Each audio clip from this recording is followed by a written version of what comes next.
আসসালামু আলাইকুম প্রিয় শিক্ষার্থীরা।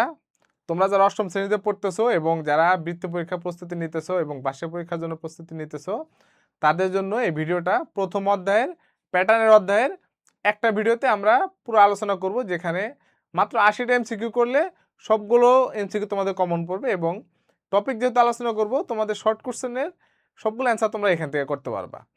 এই মাত্র 80টা এমসিকিউ এবং আমাদের এই আলোচনার মাধ্যমে তোমাদের এই অধ্যায়টা পুরো ক্লিয়ার হয়ে যাবে।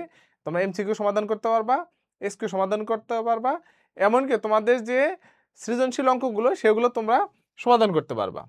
তাহলে এখানে আমাদের একটা অধ্যায়, কিন্তু এটার ভিতরে আমাদের টপিক আছে মোট 10টা। 10টা টপিক আছে। আমরা টপিকগুলোকে আলাদা আলাদা ভেঙে ফেলছি। আলাদা আলাদা টপিক নিয়ে যদি আমরা কথা বলি, তখন তোমাদেরকে রিলেট করতে সুবিধা হবে এবং ওই টপিক আলোচনা করে ওইটার উপরে আমরা 8টা 10টা 15টা করে, 15টা নাই 10টা এমসিকিউ আমরা সমাধান করব। করলে তোমাদের এই জিনিসটা একদম ক্লিয়ার হয়ে যাবে। তাহলে আমরা কি করব, প্রথমে আমরা টপিকটা ব্যাখ্যা করব, তারপরে আমরা বোর্ড প্রশ্নগুলা এমসিকিউগুলো আমরা সমাধান করব। এখানে আলোচনার মাধ্যমে তোমাদের এসকিউগুলো সমাধান হয়ে যাবে। এখানে এখানে কিন্তু প্রথম অধ্যায়ের একটা টপিকও বাদ যায় না এবং প্রথম অধ্যায়টা তোমাদের খুবই গুরুত্বপূর্ণ, কারণ এখানে এত বেশি টপিক একসাথে আসছে, অন্য কোনো অধ্যায়ে কিন্তু আসে নাই।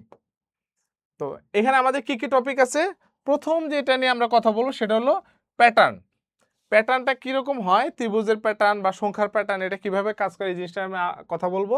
কথা বলে এটার উপরে আমরা এমসিকিউগুলো সলভ করবো, যাতে যে কোনো জায়গা থেকে যে কোনোভাবে এমসিকিউ দিলে তোমরা এটা অ্যান্সার করতে পারো। কারণ এখন যেহেতু সংখ্যা চেঞ্জ করে করে বা আইডিয়া চেঞ্জ করে করে দেয়, বইতে হুবহু কমন পড়ে না, যার কারণে তোমাদের যে টপিকটা ভালো করে না বোঝো, তাহলে কিন্তু তোমরা অ্যান্সার করতে পারবে না। আশা করি এই চ্যাপ্টারটা তোমাদের একদম ক্লিয়ার হয়ে যাবে। তারপরে আছে মৌলিক সংখ্যা। মৌলিক সংখ্যা নিয়ে আমরা জাস্ট 5টা বা 7টা এমসিকিউ করলেই তোমাদের মৌলিক সংখ্যা ক্লিয়ার হয়ে যাবে। তারপর হলো পরপর সংখ্যার পার্থক্য বিশ্লেষণ। একটা সংখ্যার সাথে একটা সংখ্যার পরপর আরেকটা সংখ্যা কিভাবে পার্থক্য হয়, এই জিনিসগুলো নিয়ে আমরা কথা বলবো। তারপর হলো ফিবোনাক্কি সংখ্যা, খুবই সহজ একটা মজার একটা জিনিস, এটা আমরা একদম 2 মিনিটে ক্লিয়ার করে দিব। তারপরে স্বাভাবিক সংখ্যার যোগফল। তাহলে স্বাভাবিক সংখ্যার যোগফলগুলো কিভাবে কাজ করে, এখানে গাউসের একটা সূত্র আছে। তারপর হলো বিজোড় সংখ্যার যোগফল। বিজোড় সংখ্যার যোগফলগুলো আসলে কিভাবে কাজ করে, এটা আমরা জ্যামিতিক আকারে একদম চিত্রকে দেখাবো। তারপর এটার উপরে আমরা এমসিকিউ সলভ করব।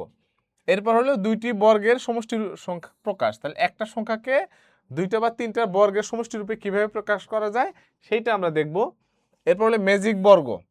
ম্যাজিক বর্গগুলা 3 সংখ্যা, 4 সংখ্যা, 4 বর্গ, 5 বর্গ আমরা করে দেখাবো। তারপর হলো সংখ্যা নিয়ে খেলা। তারপর হলো আমাদের যে সংখ্যা উল্টালে যোগ করলে কি হয়, বিয়োগ করলে হয়, কত দ্বারা বিভাজ্য, এই জিনিসগুলো নিয়ে আমরা কথা বলবো।